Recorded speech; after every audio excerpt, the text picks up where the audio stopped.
Welcome back.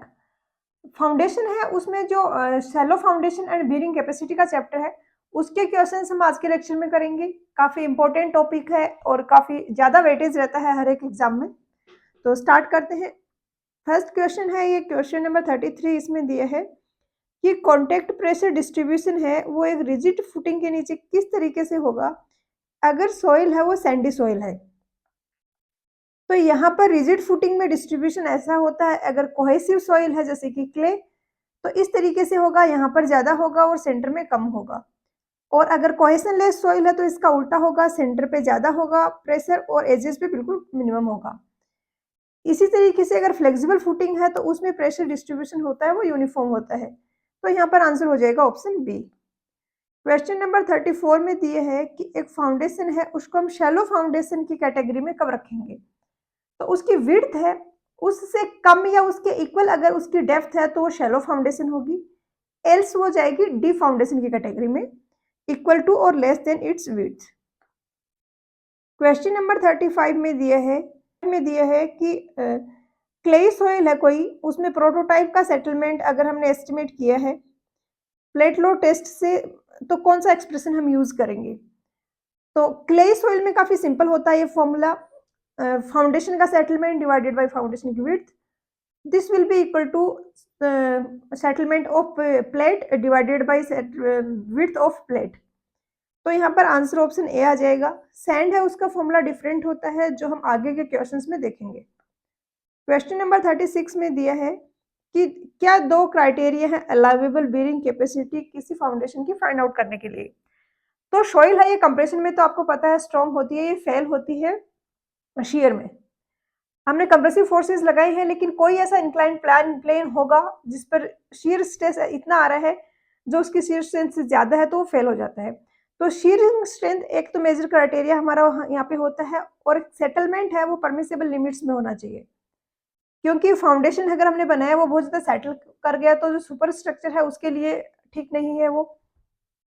तो यहाँ पर डी हो जाएगा, शीयर फेलियर एंड सेटलमेंट। 7 में दिया है कि कोई सोइल है उसकी अल्टीमेट बीयरिंग कैपेसिटी अगर 300 किलो न्यूटन पर मीटर स्क्वायर है तो डेप्थ ऑफ फाउंडेशन 1 मीटर है, सोइल का यूनिट वेट 20 है, तो फैक्टर ऑफ सेफ्टी 25 लेने पे सेफ बीयरिंग कैपेसिटी क्या आएगी। तो अल्टीमेट बीयरिंग कैपेसिटी तो 300 है, नेट बीयरिंग कैपेसिटी हो जाएगी this minus gamma D F, gamma आपका 20 है, डी एफ 1 है, तो 280 नेट बीयरिंग कैपेसिटी आ गई यहाँ पर। और सेफ बीयरिंग कैपेसिटी के लिए हम इसमें 2.5 से डिवाइड कर देंगे, तो आंसर आ जाएगा आपका ऑप्शन बी। क्वेश्चन नंबर 38 में दिया है कि दो फुटिंग है, एक सर्कुलर है और दूसरी स्क्वायर है, सेम टाइप की सॉइल है जो कि सॉइल है प्योरली कोहेशनलेस सॉइल यानी सी है वो सॉइल का 0 है, उस पर फाउंडेड है और सरफेस पे फाउंडेड है यानी डेप्थ ऑफ फाउंडेशन यहाँ पर 0 है। अगर यहाँ दिया है कंडीशन की सर्कुलर फुटिंग है उसका डाया और जो स्क्वायर फुटिंग है उसकी विड्थ, ये अगर सेम है तो इनकी अल्टीमेट बीयरिंग कैपेसिटीज का रेशियो क्या होगा। तो जनरलाइज्ड जो इक्वेशन होती है, जनरलाइज्ड जो इक्वेशन सर्कुलर फुटिंग के लिए होती है वो ये होती है, और स्क्वायर फुटिंग के लिए 0.3 की जगह 0.4 हो जाता है, बाकी सारी चीजें सेम रहेंगी। कोहेशनलेस सॉइल है, सी 0 है तो आपकी ये वाली टर्म 0 हो गई। सरफेस पे फाउंडेड है तो डीएफ 0 हुआ, क्यू होता है गामा डीएफ, तो ये वाली टर्म भी 0 हो गई। अब बची है एक ये टर्म, तो इन दोनों का रेशियो ले लेंगे 0.3 गामा, जब सर्कुलर की बात है तो हम डी लिख देते हैं इसका dia, N gamma upon square होगी तो 0.4 gamma B N gamma, N gamma same type की सॉइल है तो सेम रहेगा, बी और डी भी सेम है, गामा सेम है, तो रेशियो इनका 3/4 आ जाएगा, ऑप्शन ए। क्वेश्चन नंबर 39 में दिए है कि यहाँ पर जो स्टेटमेंट दिए हैं उनमें से कौन सा स्टेटमेंट करेक्ट है। स्टेटमेंट है प्योर क्ले सॉइल के रिगार्डिंग, स्टैंडर्डाइज्ड जो इक्वेशन है बीयरिंग कैपेसिटी की वो ये है। अब क्ले सॉइल है तो उसके लिए एन गामा 0 हो जाता है, ये टर्म 0 हो गई। पूछा है कि टरजागी बीयरिंग थ्योरी के अकॉर्डिंग कौन सा स्टेटमेंट करेक्ट है। नेट बीयरिंग कैपेसिटी के रिगार्डिंग ये स्टेटमेंट्स हैं, तो नेट बीयरिंग कैपेसिटी होगा उसके लिए हम क्यू यू में से माइनस करेंगे c N c gamma D f N q, minus करोगे आप इसमें से gamma D f net bearing capacity के लिए, और क्लेई सॉइल के लिए हमें पता है एन की वैल्यू है वो 1 होती है, तो आपकी ये इक्वेशन सिंप्लीफाई हो जाएगी CNC। अब आपको दिख रहा है कि जो बेरिंग कैपेसिटी है वो कोहेशन पे डिपेंड करेगी और NC पे डिपेंड करेगी। तो यहाँ पर दिया है फर्स्ट स्टेटमेंट में कि फुटिंग की विड्थ इंक्रीज करने से इंक्रीज होगी, तो गलत स्टेटमेंट है। सेकंड में दिया है कि डेप्थ इंक्रीज करने से ये है वो इंक्रीज होगी, ये भी गलत स्टेटमेंट है। बी यहाँ पर करेक्ट आंसर आ जाएगा। क्वेश्चन नंबर 40 है, इसमें दिया है कि विड्थ और डेप्थ है एक फुटिंग की, वो 2 मीटर और 1.5 मीटर है। वाटर टेबल है साइड का, वो 3 metre below the ground level है। तो वाटर टेबल करेक्शन फैक्टर क्या होगा? सिंपल सा क्वेश्चन है, लेकिन आपको एक फॉर्मूला पता होना चाहिए। ये होता है करेक्शन फैक्टर का formula 1/2 1 plus Z2 divided by B. B है फाउंडेशन की विड्थ, Z2 है ये फाउंडेशन का बॉटम और वाटर टेबल के बीच की डिस्टेंस है। जैसे यहाँ पर दिया है कि 1.5 मीटर डेप्थ ऑफ फाउंडेशन है, यानी अगर मैं फाउंडेशन बनाऊं, ये ग्राउंड सरफेस है, ये यहाँ पर फाउंडेशन की है 1.5 मीटर और वाटर टेबल है यहाँ से 3 मीटर की डिस्टेंस पर। तो इनके बीच की डिस्टेंस जो Z2 होता है आपका वो हो जाएगा 1.5 और आप इसमें वैल्यूज रखोगे तो आएगा 1/2 1 प्लस 1.5 डिवाइडेड बाई 2 और इसको अगर आप सोल्व करोगे तो 0.875 आ जाएगा। सिंपल सी कैलकुलेशन है, ये आ जाएगा आपका आंसर। क्वेश्चन नंबर 41 में दिए है कि प्लेट लोड टेस्ट कंडक्ट किया गया सैंड पे 300 mm डाया की प्लेट हमने यूज करी। प्लेट का सेटलमेंट हमारा आया 5 mm, प्रेशर था 100 किलो पास्कल। हमसे पूछा है कि बाकी सारी कंडीशन सेम रही, तो 5 मीटर बाई 8 मीटर की रेक्टेंगुलर फुटिंग है, उसका सेम प्रेशर पर सेटलमेंट क्या आएगा? तो ये यहाँ पर फॉर्मूला है जो कि आपको याद रखना है कोहेशनलेस सॉइल्स के लिए, ये फॉर्मूला। तो एज फाउंडेशन आपको निकालना है, प्लेट का सेटलमेंट आपका है 5 mm, 5 लिख दिया। BF विड्थ फाउंडेशन की 5 होगी, प्लेट की विड्थ है, अब सर्कुलर है प्लेट तो आप डाया ही लोगे यहाँ पे विड्थ की जगह, तो ये 0.3, 300 mm है तो मीटर में 0.3 हो गया, plus 0.3 divided by BP 0.3, BF आपका है 5। जो बड़ी वाली डायमेंशन है ऑब्वियसली वो लेंथ होगी और छोटी वाली है वो विड्थ होगी। 5 प्लस 0.3 और इसका होल स्क्वायर, इसको अगर आप सोल्व करोगे तो यहाँ पर आपका आंसर आएगा 17.8, ऑप्शन डी। क्वेश्चन नंबर 48 में दिया है कि ऑब्जर्व वैल्यू है जो स्टैंडर्ड पेनिट्रेशन नंबर की एन की 10 मीटर डेप्थ पे एक सिल्टी सैंड डिपॉजिट में वो 13 है। तो यहाँ पर एन की वैल्यू करेक्शन के बाद में क्या होगी? एक तो डायलेटेंसी करेंसी का करेक्शन काफी लोगों को पता होता है, लेकिन ये नहीं पता होता कि किस लिए लगाते हैं। तो ये तब लगाते हैं जब सैचुरेटेड फाइन सैंड या सिल्ट इस टाइप की कोई सॉइल हो हमारे जो जहाँ पर हम टेस्ट कर रहे हैं वहां पर, और करेक्शन तब लगाया जाता है जब इसकी वैल्यू 15 से ज्यादा हो। तो यहाँ पर वैल्यू है 13, तो क्या आप कोई करेक्शन लगाएंगे? नहीं लगाएंगे, बी ही आ जाएगा आंसर 13।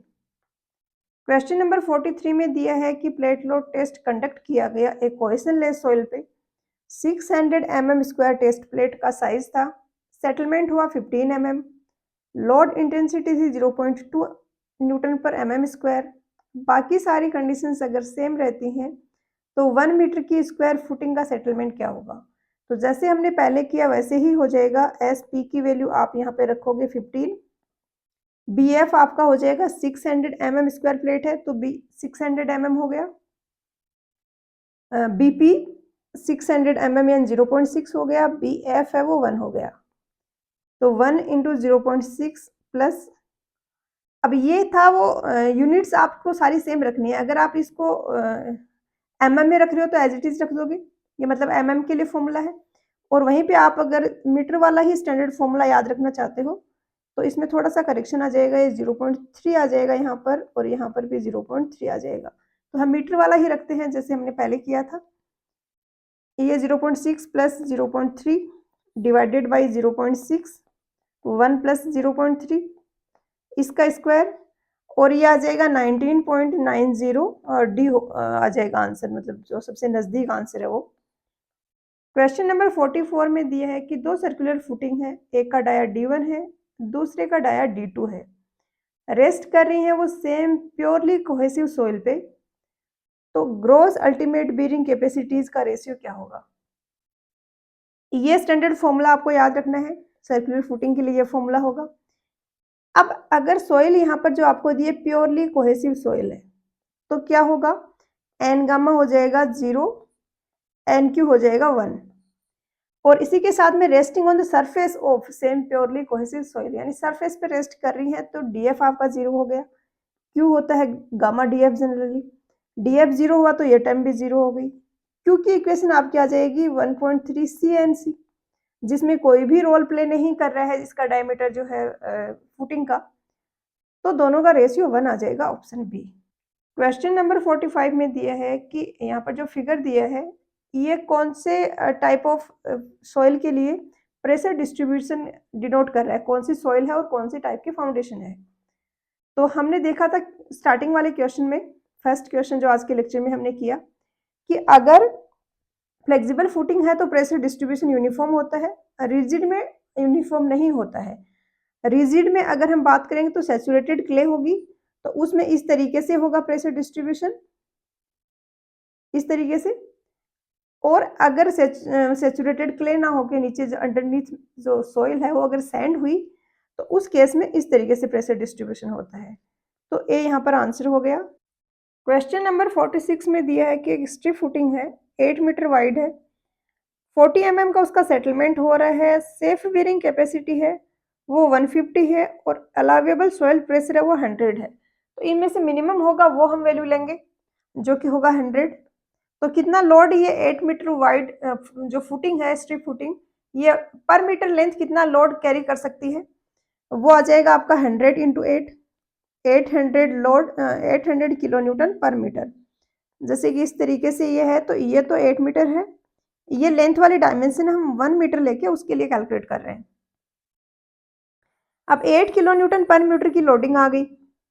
अब 40 mm का सेटलमेंट तब था जब आपका स्ट्रेस था वो 100 था, वर्टिकल स्ट्रेस, या इनमें से मिनिमम वैल्यू 100 वाली ली थी हमने।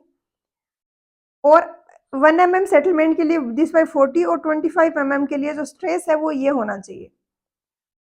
अब इसको अगर आप कैलकुलेट करोगे 5 से करोगे तो 8, 5 से करोगे तो 5, और इसको सोल्व करोगे तो 62.5 आएगा। 62.5 mm का सेटलमेंट हमें सॉरी 62.5 mm का वर्टिकल स्ट्रेस यहाँ पर हमें अलाउड करना है, तभी सेटलमेंट है वो 25 mm आएगा। अब ये स्ट्रेस है, दिस इनटू एरिया, 1 मीटर के लिए हम एनालिसिस कर रहे हैं, this should be equal to total load, load आपका यहाँ से आ रहा है 800, यहाँ से आप सोल्व करोगे तो आपका बी आ जाएगा 800 अपॉन 62.5, यानी 12.8 मीटर विड्थ आ जाएगी, डी आ जाएगा आंसर। क्योंकि हमें सेटलमेंट को कम करना है तो इफेक्टिव स्ट्रेस को रिड्यूस करना होगा, इफेक्टिव स्ट्रेस को रिड्यूस करना है तो एरिया बढ़ाना होगा। क्वेश्चन नंबर 47 है, इसमें दिया है कि कोई सब सरफेस इन्वेस्टिगेशन में ये डेटा हमें मिला, ये पेनिट्रेशन डेप्थ थी और ये नंबर ऑफ ब्लोज है। हमसे पूछा है कि वाटर टेबल ग्राउंड लेवल पे है, सोइल फाइन सैंड है, तो करेक्शन फैक्टर क्या होगा ओवर बर्डन के लिए, नहीं करेक्शन फैक्टर अगर 1 है तो करेक्टेड वैल्यू क्या होगी। तो यहाँ पर एक तो आपको ये चीज ध्यान रखनी है कि इसमें क्या होता है कि इसमें नंबर ऑफ ब्लोज देते जाते हैं और पेनिट्रेशन बढ़ता जाता है, बट स्टार्टिंग के 150 mm के पेनिट्रेशन के लिए हम नंबर ऑफ ब्लोज काउंट नहीं करते हैं। नेक्स्ट 300 mm यानी 150 से लेके 450 mm तक के पेनिट्रेशन के नंबर ऑफ ब्लोज हम काउंट करते हैं और उनको हम एन बोलते हैं। तो ये वाला आप नहीं कंसिडर करोगे, आगे वाले ये आप 4 वैल्यूज का सम करोगे, इन चारों वैल्यूज को आप ऐड करोगे तो आपका ये आ रहा है 27 आ रहा है। अब यहाँ पर डायलाटेंसी का आपको करेक्शन लगाना होगा, क्योंकि फाइन सैंड है जो सॉइल है वो। डायलाटेंसी का करेक्शन है, उसका फॉर्मूला होता है 15 प्लस n-15 डिवाइडेड बाई 2, और ये तब लगाते हैं जब n की वैल्यू आपकी 15 से ग्रेटर आ रही है, जो कि हमारी आ रही है यहाँ पे 27। तो 15 प्लस 27 माइनस 15 डिवाइडेड बाई 2, इसको सॉल्व करोगे तो ये 21 आ जाएगा। एक और यहाँ पर करेक्शन हमें ओवरबर्डन प्रेशर के लिए लगाना था, जो होता है जो करेक्शन है उसका फैक्टर मल्टीप्लाई बाई n, लेकिन वो फैक्टर 1 ही है, तो हमारा 27 ही रह जाएगा n की वैल्यू। बस ये डायलेटेंसी वाले करेक्शन से चेंज होगी और फाइनल वैल्यू 21 आ जाएगी। क्वेश्चन नंबर 48 भी पिछले के जैसा ही है, इसका आप खुद आंसर करोगे। में दिया है कि बीयरिंग कैपेसिटी एक रेक्टेंगुलर फुटिंग है, उसकी बीयरिंग कैपेसिटी 600 किलो न्यूटन पर मीटर स्क्वायर है, फुटिंग का साइज है 1.5 मीटर इंटू 3 मीटर। ये बीयरिंग कैपेसिटी दी गई है कि वाटर टेबल है वो काफी ज्यादा नीचे है बेस ऑफ द फुटिंग से। अब अलग अलग कंडीशन दी है कि बीयरिंग कैपेसिटी क्या होगी अगर वाटर टेबल राइज हो जाता है जो बेस ऑफ द फुटिंग है उससे 3 मीटर नीचे तक, उससे 1.5 मीटर नीचे तक और 0.5 मीटर नीचे तक। तो जैसे कि ये बेस ऑफ द फुटिंग है, ये ग्राउंड सरफेस है, ये डीएफ है, तो यहाँ से ये डीएफ नीचे रहता है तब तक कोई मेजर इफेक्ट, सिग्निफिकेंट इफेक्ट हमें बीयरिंग कैपेसिटी में रिडक्शन का नहीं देखने को मिलता। जैसे यहाँ है वाटर टेबल या यहाँ है, यहाँ तक आती है तब तक कोई सिग्निफिकेंट इफेक्ट नहीं दिखता। तो 600 है जब 3 मीटर नीचे है, जब 1.5 मीटर नीचे है तो भी 600 ही होगा। जो जो इससे ऊपर जाने लगेगा वाटर टेबल तो हमें उसका इफेक्ट देखने को मिलेगा।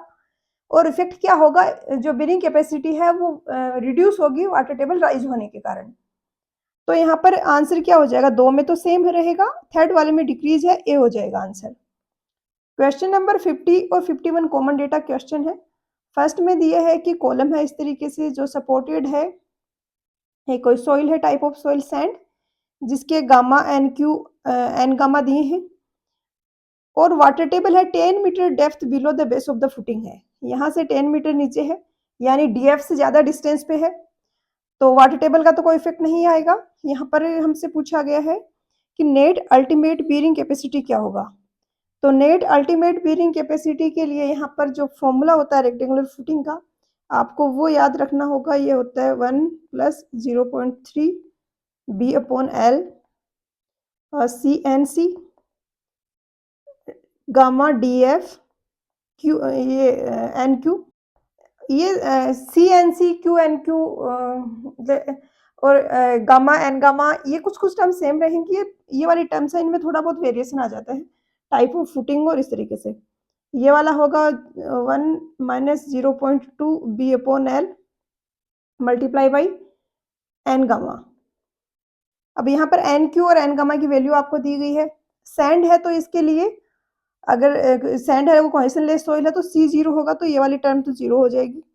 अब हम Q कैलकुलेट करेंगे तो आपका Q आ जाएगा gamma 18 into DF1 into NQ 24 plus 1 - 0.2 B, यहाँ पर आपका है 1.5, L है जो बड़ी वाली डायमेंशन है वो लेंथ होगी, स्मॉलर वाली विड्थ होगी, तो L 3 हो गया।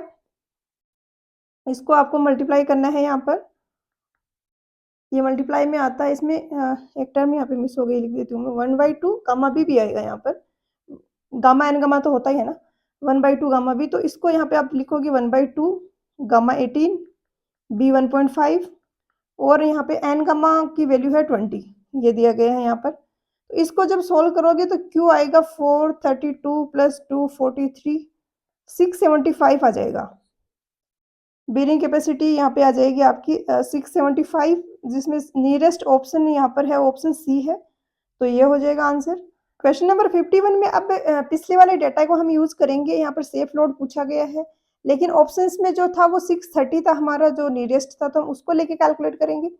630 डिवाइडेड बाई 3, क्योंकि 3 फैक्टर ऑफ सेफ्टी है, तो ये तो हो गया वो स्ट्रेस जो हम इस पे अप्लाई कर सकते हैं। लोड ये कितना कैरी कर सकती है, एरिया से मल्टीप्लाई कर देंगे और इसको सॉल्व करने पे आपका आंसर यहाँ पे 945 आएगा। क्वेश्चन नंबर 52 में दिया है कि डायलेटेंसी करेक्शन है कब रिक्वायर्ड होता है।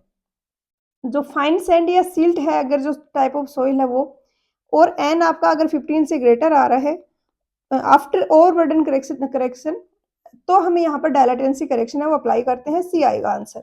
यह है कि प्लेट लोड टेस्ट है वो कंडक्ट किया गया 300 mm इंटू 300 mm की प्लेट पे, 2 मीटर बिलो ये कंडक्ट किया गया टेस्ट। पूछा है बेरिंग कैपेसिटी क्या निकालना है हमें 2 मीटर बाई 2 मीटर की फुटिंग की, सेम डेप्थ पे सैंड डिपॉजिट सॉइल है, वहां पर वाटर टेबल है वो 3 मीटर बिलो है ग्राउंड लेवल से। तो पूछा है कौन सा यहाँ पर हमें करेक्शन लगाने की जरूरत नहीं पड़ेगी। यहाँ पर क्वेश्चन में हमें दिया है कि सोइल का जो टाइप है वो सैंड है। तो सैंड में क्या होता है, सेटलमेंट होता है वो इमीडिएट होता है, क्ले के जैसे स्लोली रेट पे नहीं होगा। तो अगर हम ओवर ए पीरियड ऑफ 1 और 2 डेज के लिए ही सेटलमेंट रिकॉर्ड कर रहे हैं, तो भी सेटलमेंट हमारा आएगा, वो करेक्ट आएगा, और इसके लिए कोई हमें करेक्शन अप्लाई करने की ज़रूरत नहीं पड़ेगी। क्वेश्चन नंबर 54 में दिया है कि अनकन्फाइंड कंप्रेसिव स्ट्रेंथ है एक सैचुरेटेड क्ले सैंपल की 54 किलो पास्कल, तो कोहेसन सी की वैल्यू क्या होगी? तो ये तो आपने देखा होगा कि इसका हाफ होता है 54 डिवाइडेड बाई 227। मोर सर्किल से अगर आप इसको समझना चाहो तो ये अनकन्फाइंड कंप्रेसिव स्ट्रेस है, यानी सिग्मा 1 0 होगा। कोई लेटरल, कोई initially confining pressure, cell pressure हम नहीं अप्लाई करते हैं, तो सिग्मा 1 0 हो गया। जो स्ट्रेस लगाया दूसरा वो सिग्मा 2 हो गया, या सिग्मा 3 से सिग्मा 3 0 हो गया, क्योंकि माइनर वाले को सिग्मा 3 से हम डिनोट करते हैं, और ये सिग्मा 1 हो गया। अब मोर सर्किल बनेगा उसका ऐसा बनेगा, ये वाला होगा, ये शियर स्ट्रेंथ होगा। तो इसकी वैल्यू आपको पता ही है, इसका हाफ हो जाएगा सिग्मा 1 का। सिग्मा 1 कन्फाइनिंग प्रेशर 54 है, तो 27 हो जाएगा आपका शियर स्ट्रेंथ। और आपको पता है कि c plus sigma 10 phi equation होती है शियर स्ट्रेंथ की। अगर क्ले सॉइल है तो फाई 0 होगा, ये टर्म 0 हो जाएगी, सी इक्वल आएगा 27 के। इस तरीके से ये वैल्यू होती है, इसकी हाफ होती है। क्वेश्चन नंबर 55 में दिया है कि अनकन्फाइंड कंप्रेसिव स्ट्रेंथ है एक सैचुरेटेड क्ले की, मतलब पिछला डेटा ही है, कॉमन डेटा क्वेश्चन थे दो। तो पूछा है कि एक स्क्वायर फुटिंग है जिसका साइज 4 मीटर बाई 4 मीटर है, क्ले पे ही रेस्ट कर रही है जो फाउंडेशन है वो। तो अल्टीमेट बीयरिंग कैपेसिटी यहाँ पर टरज़ागी वाली जो थ्योरी है उसके अकॉर्डिंग क्या होगी? तो क्यू यू होता है आपका सी एन सी। यह है कि पिछले का ही कंटिन्यूटी में है कॉमन डेटा क्वेश्चन, कि अगर अनकन्फाइंड कंप्रेसिव स्ट्रेंथ ये है तो बीयरिंग कैपेसिटी क्या होगी 4 मीटर बाई 4 मीटर की स्क्वायर फुटिंग की। तो सी पिछले पेज पे हमने, पिछले क्वेश्चन में हमने निकाला कि 27 होगा, और टरज़ागी के अकॉर्डिंग स्क्वायर फुटिंग होती है उसका सी जो shear strength, sorry bearing capacity होती है वो 2.3 सी एन सी होता है। तो 1.3 इंटू 27, एन सी की वैल्यू टरज़ागी के अकॉर्डिंग होता है 5.7। तो आप ये वैल्यूज पुट करोगे तो 200 के अराउंड आएगा आपका आंसर। क्वेश्चन नंबर 56 में दिया है कि जनरल शियर फेलियर है, ये आइसोलेटेड फुटिंग में सैंड के केस में कब डिक्रीज होगा इसकी प्रोबेबिलिटी की अकर हो? तो जनरल शियर फेलियर अकर होता है डेंस सैंड में। तो अगर हम डिक्रीज कर देते हैं इंटरग्रेनुलर पैकिंग को तो वो लूज सैंड हो जाएगी, और उसमें प्रोबेबिलिटी कम होगी कि जनरल शियर फेलियर अकर हो।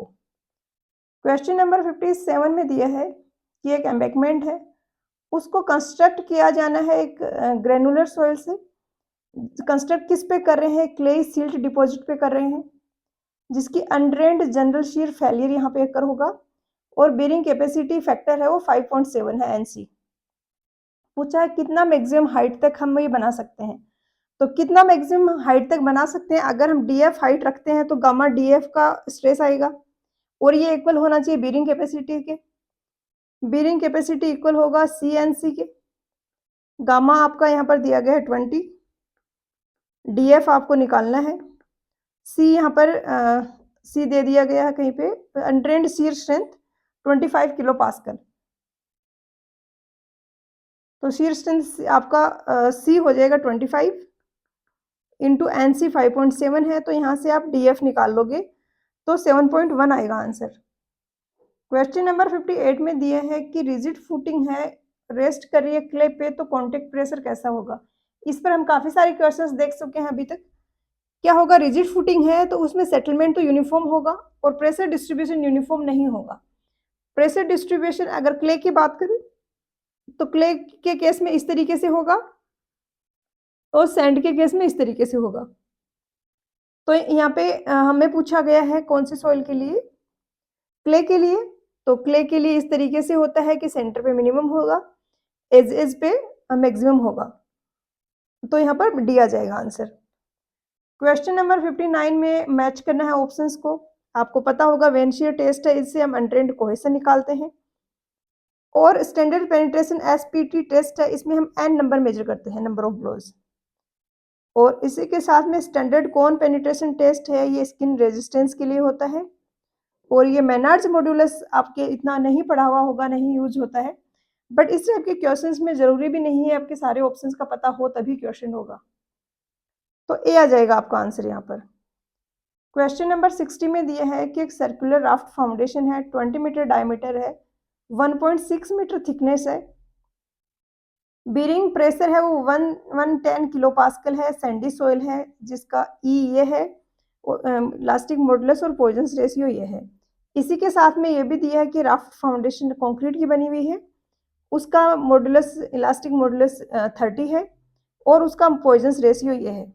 आपसे पूछा इलास्टिक सेटलमेंट, इस फॉर्मूले पे हमने पहले भी क्वेश्चंस किए हैं। आपको ध्यान रखना है कि म्यू और ई दोनों ही यहाँ पे हम जो सॉइल है उसका लेंगे, कंक्रीट का नहीं लेंगे। तो इसमें आप वैल्यूज रखोगे तो क्यू आपका यहाँ पे आएगा 1110, बी है विड्थ तो 20 मीटर डायमीटर है तो इसकी जगह हम 20 रखेंगे। अब सर्कुलर फुटिंग है तो डाया लेते हैं, 1 माइनस 0.3 का स्क्वायर अपॉन ई एस जो कि 30 है। ये किलो पास्कल में है, ये गीगा पास्कल में है, तो आप इसका ध्यान रखें, यूनिट का कन्वर्जन करें। और आई एफ यहाँ पर सर्कुलर फुटिंग के लिए होता है 0.8। इसको जब रख के आप सोल्व करोगे तो आपका आंसर आ जाएगा, वो ऑप्शन बी आ जाएगा। ये फॉर्मूला इंपॉर्टेंट है, याद रखना है। क्वेश्चन नंबर 61 में दिया है कि नेट अल्टीमेट बीयरिंग कैपेसिटी है एक फुटिंग की जो क्ले स्ट्रेटम में एम्बेडेड है वो किस पर डिपेंड करती है। इस पर भी हम काफ़ी ज़्यादा क्वेश्चंस कर चुके हैं। क्या होगा कि एन जो गामा है वो तो 0 हो जाता है, बची टर्म क्यू एन क्यू और सी एन सी वाली। जब हम क्यू की वैल्यू लेंगे गामा डी एफ, अगर डी एफ डेप्थ है फाउंडेशन की तो हमारी इक्वेशन ये बन जाती है। एन की वैल्यू क्ले के लिए 1 होती है तो ये इक्वेशन बन जाती है। नेट बीयरिंग कैपेसिटी निकालना है तो गामा डी एफ माइनस कर दो, तो ये सी एन सी फाइनल बचता है। तो ये किसी भी डायमेंशन पे, विड्थ पे, डेप्थ पे, किसी पे भी डिपेंड नहीं करता है, तो यहाँ पर डी आएगा आंसर। क्वेश्चन नंबर 62 में दिया है कि एक प्लेट लोड कंडक्ट किया गया क्ले सॉइल पे, ultimate load per unit area जो प्लेट का आया वो 180 किलो पास्कल आया। तो अल्टीमेट बीयरिंग कैपेसिटी क्या होगी अगर 20 मीटर वाइड स्क्वायर फुटिंग है। हम देख चुके हैं काफ़ी सारे क्वेश्चंस में कि क्ले के केस में सी एन सी की टर्म में फॉर्मूला आता है, उसमें ना बी आता है ना ही डी आता है। तो साइज कुछ भी हो, ये बीयरिंग कैपेसिटी सेम ही रहेगी 120। दिया है कि स्ट्रिप फुटिंग है, रेस्ट कर रही है एक प्योर क्ले बेड पे जिसका अनड्रेन्ड कोहेशन सी यू है, तो अल्टीमेट बीयरिंग कैपेसिटी फुटिंग की क्या होगी। तो ये सी एन सी होता है फॉर्मूला क्ले के लिए, और सी जो है ये तो ये जो आपको दिया गया है यहाँ पर अनड्रेन्ड कोहेशन हो गया। एन सी होता है ये टरजागी के अकॉर्डिंग तो 5.7 होता है, बट मेहर एंड प्रॉन्डटल ने भी अपनी थ्योरी दी थी और उन्होंने एन सी की वैल्यू दी थी 5.14। तो इसको हम लिख सकते हैं पाई प्लस 2। तो ऑप्शंस के हिसाब से आपको जज करना होगा कि कौन सी थ्योरी के अकॉर्डिंग आपसे पूछा गया फॉर्मूला। यहाँ पर डी आएगा आंसर। हमें दिया है कि दो अलग अलग कंडीशंस हैं, सिचुएशंस हैं, उनको हमें कंपेयर करना है और पता करना है कि कितना परसेंटेज बेयरिंग कैपेसिटी में रिडक्शन होगा। एक सैंड की लेयर पे, मतलब सैंड की सरफेस पे एक फुटिंग रेस्ट कर रही है। इनिशियली वाटर टेबल है वो काफ़ी नीचे है फुटिंग से, बाद में फ्लडिंग के कारण वाटर टेबल है वो बेस पे आ जाता है, फुटिंग के बेस पे। जैसे ये है फुटिंग, तो इनिशियली तो काफ़ी ज़्यादा नीचे था। अगर ये डी एफ है तो ये डी एफ से ज़्यादा नीचे अगर है तो फॉर्मूले पे कोई चेंज नहीं आता है, बेयरिंग कैपेसिटी सेम रहती है। बट सेकेंड केस में दिया है कि वाटर टेबल यहाँ तक राइज हो जाता है। तो ये रेक्टेंगुलर यहाँ पे ये सैंड फुटिंग है, सैंड पे रेस्ट कर रही है फुटिंग। तो इस केस में हमारा C0 होगा सैंड के लिए, और क्यू यू की जो इक्वेशन बनेगी वो बनेगी 0.5 बी गामा एन गामा। अब इनिशियली तो हम गामा लेंगे जब वाटर टेबल यहाँ पर है या इससे भी नीचे है। जब वाटर टेबल यहाँ पे आ गया है तो हम गामा की जगह गामा डैश लेंगे, सबमर्ज्ड यूनिट वेट।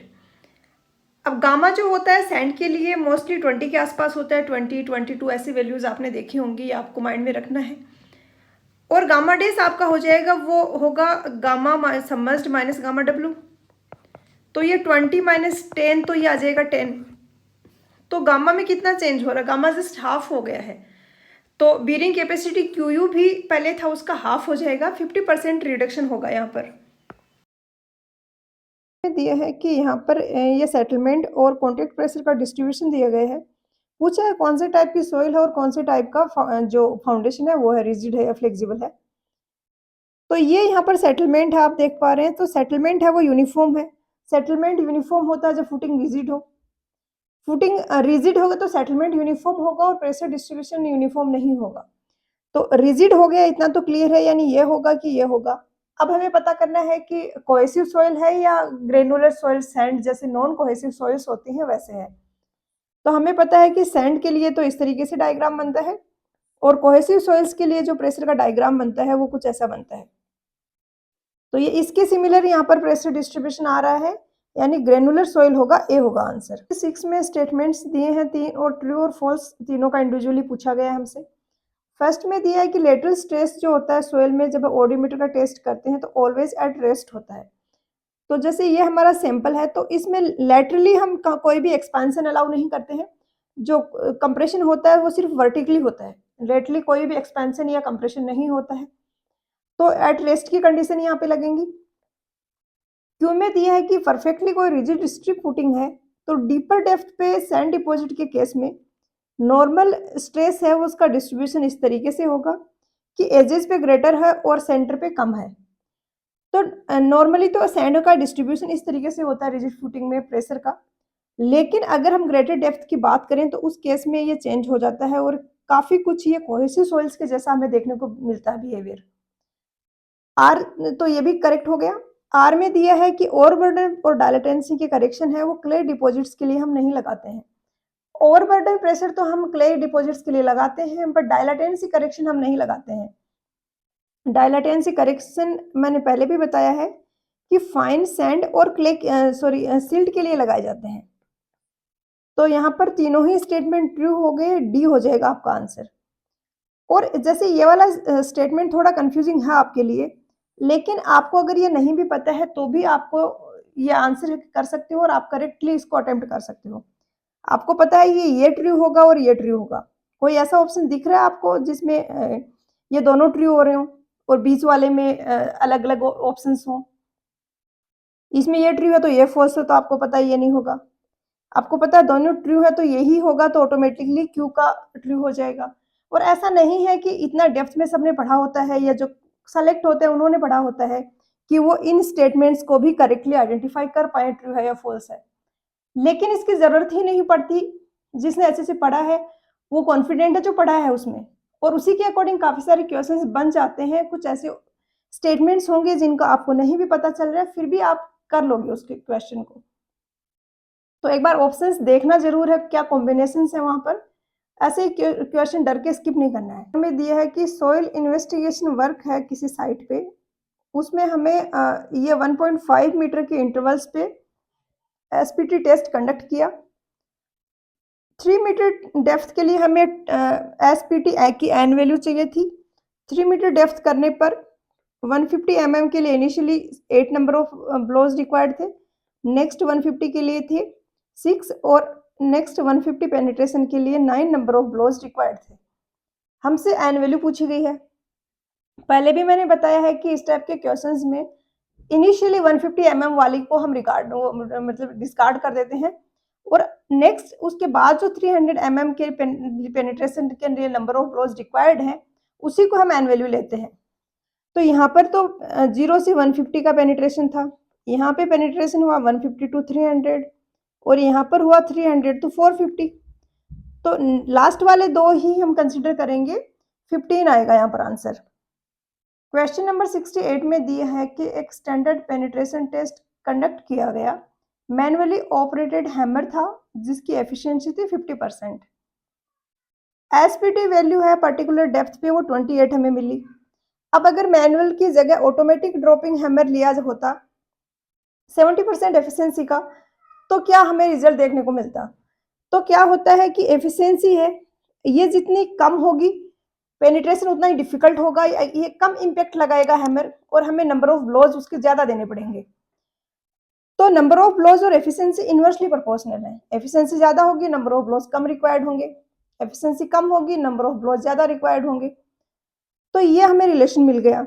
अब हम कह सकते हैं eta1 N1 will be equal to eta2 N2। ये एफिशिएंसी 50% है, तो 50 इंटू नंबर ऑफ ब्लोज 28, 70 के लिए नंबर ऑफ ब्लोज N2 हो जाएगा, जो कि सॉल्व करने पे आपका आ जाएगा ऑप्शन बी 20। यहाँ पर बेरिंग कैपेसिटी और सेलो फाउंडेशन तक का खत्म होता है फाउंडेशन का पार्ट। नेक्स्ट एक वीडियो और आएगी जिसमें हम कवर करेंगे deep foundation and soil exploration. उसके बाद ये जियोटेक का आपका कंप्लीट हो जाएगा। तो मिलते हैं नेक्स्ट लेक्चर में। जो भी आपका फीडबैक है पॉजिटिव नेगेटिव नीचे कमेंट करके जरूर बताएं। तो मिलते हैं नेक्स्ट लेक्चर में। पढ़ाई करते रहिए। All the very best.